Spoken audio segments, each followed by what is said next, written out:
Hi, I'm Jordan, And Alexander. and this is Plainview. So Plainview lets you share content from another site, and it preserves the content that you want to share from another site, even if the content on that original page changes. So our team, that's me. I've led implementation of tech projects at a couple financial services companies. Dan can't be here; he's graduating right now. Full stack JavaScript engineer, and Alex, total hustler. He's self-funded his college tuition through entrepreneurship. Excellent party promoter. And as for our market, we are servicing the media industry, particularly alternative media. And the composition of this is a Pareto distribution. And how that works is for mainstream media, there's a very small concentration of media producers that services a very, very large audience, And this is serviced by formal networks, and it's held together by formal moneyed networks, and it's indexed by aggregators, Google News, things like that. But the smaller media producers are an equally large distribution, but of many, many small audiences serviced by many, many media producers. And they are held together by informal networks. But, and this is the interesting thing, they're doing pretty well. One of the major sites has over 20 million unique page visits per month. That's just one of them. It's also a growing market because it's a threat to mainstream media. A Pew Research poll said that over 33% of Americans don't trust traditional media sources, which means that 66% of media dollars are on the table. So it's gotten to a point where mainstream media has used their greater brand capital and credibility to mislabel alternative media as fake news in some circumstances. But to be fair, not much mainstream news is purely factual. It's a mixture of facts and stories. You add a narrative to facts to make it palatable and understandable to a reader. What alternative media traditionally does is it quotes the facts and it adds a new narrative. Now, in order to kind of pull the rug out from under these people, mainstream media has done what's called stealth editing, and there are several examples of this. During Occupy Wall Street, there was a famous altercation between police and Occupy protesters at a Brooklyn Bridge protest. And also there was some accusation that stealth editing was used to undermine the Bernie Sanders campaign, among many, many other examples. Now, many, many alternative media figures have expressed interest in, and that's a list of people with a total of over 10 million unique subscribers on YouTube. They want greater visibility, and they want to be able to preserve the sources that they care about. So what we do in terms of our product is we allow you to archive a page that you care about and make a shareable link. So when you click one of these links on Twitter or something like that, we check to see if that page has changed, and if it has, we tell you, and we show you an archived version of that site. Or you click on it and it hasn't changed, we tell you, and we just show you the site as it exists. Now, in order to make money out of this, there's another feature that's very important. In order to grow visibility for alternative media people, there's something called web annotation that's very interesting. It's the ability to select a very specific part of the text that you're reading and annotate your comment to it. And $60 million have been invested into this since 2012. And what it does is it tracks ads and media content use across sites.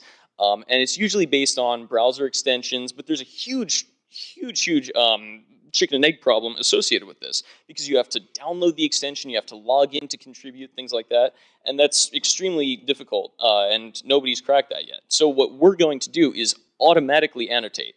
If you publicly share a Plainview link on social media, we use web crawlers to automatically populate that original site with exactly what you had said about that shared link. So we're pre-populating. We've essentially put the egg out there, and it can hatch very easily.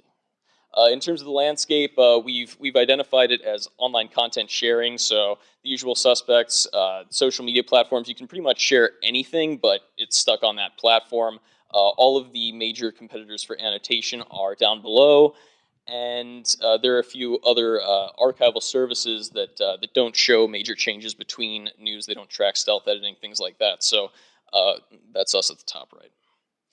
And in terms of what Plainview tries to do, we try to create that formal network between the amplifiers, the YouTube stars, the alternative media producers, and get community leaders, the gen narrators, to put this to the followers and generate that kind of engagement. In terms of our progress, we have built our team and completed most of our web development.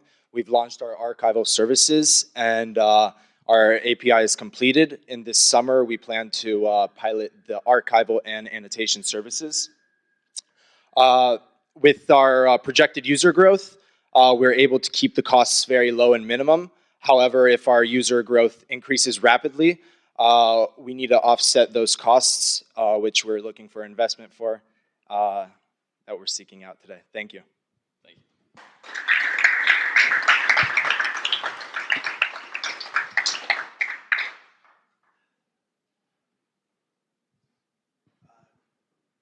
So I guess I'm unclear on who the sort of the end user is. Are you actually trying to get the sort of Alex Jones of the world to pay for this, or are you trying to get a sort of marketplace between somebody viewing Alex Jones and just wants to archive? Like, I'm a little bit unsure of who the sort of end user of this actually is still.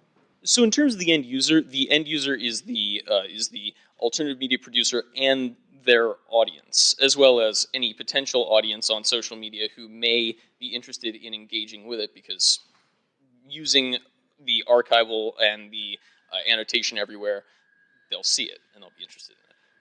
In terms of revenue model, you'd mentioned who's going to pay for it. There are many opportunities for cross-site advertisement where there's a lot of value for tracking engagement for a single user over many sites. So if we were to build this out further and further and further, we would eventually have a browser extension and a large enough user base where it would be profitable to constantly track what site you're going to. Which is Have you reached out to Alex Jones?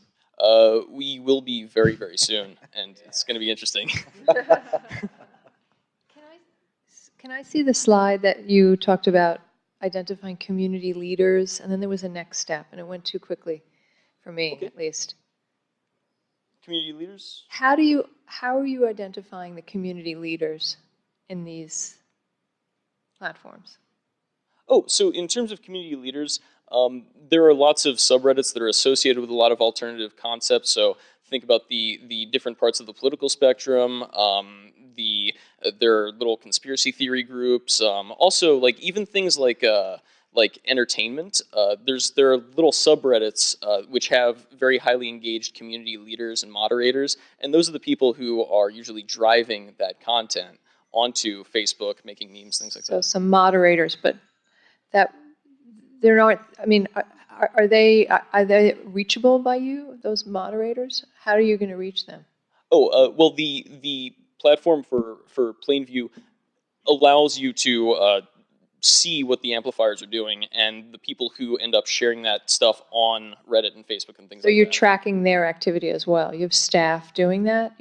Is that what your plan is? Oh, no. So essentially, what the amplifiers do is share these links, and their annotation shows up.